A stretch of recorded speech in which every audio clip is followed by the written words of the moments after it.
What's up mga idol? Ito nga pala yung aming Mm. barko ngayon. So nandito kasi ako sa may pinaka taas ng barko. Kung tawagin dito ay Monkey Island.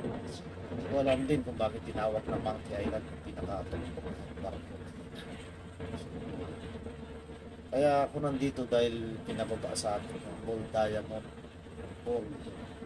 Means nun sa daytime ay nagtotowi meron siyang towing or dredging, ganyan. So yun yung pinaka site.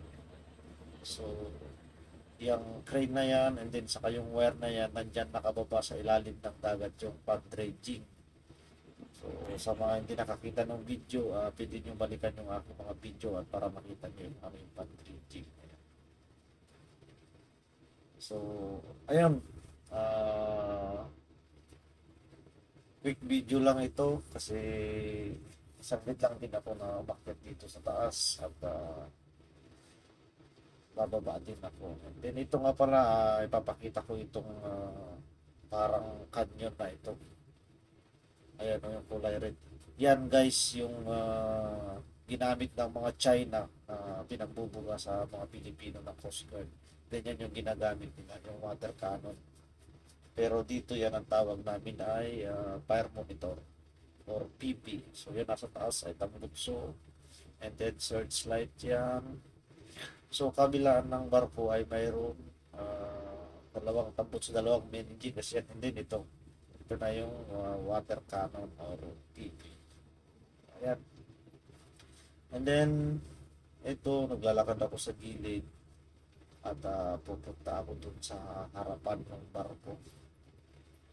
Itong mga kasama ko sa araw ay namimintura pala sila dito. Ayan,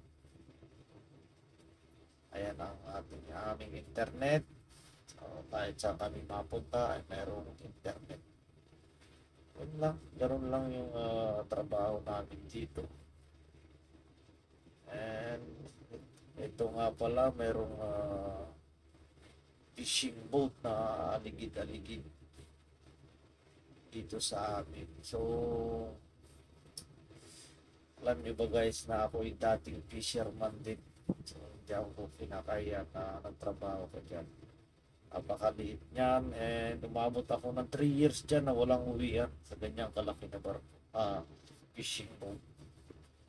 Okay lang. Kahit pa paano parte na rin ng buhay. Marami na rin naman akong natutunan.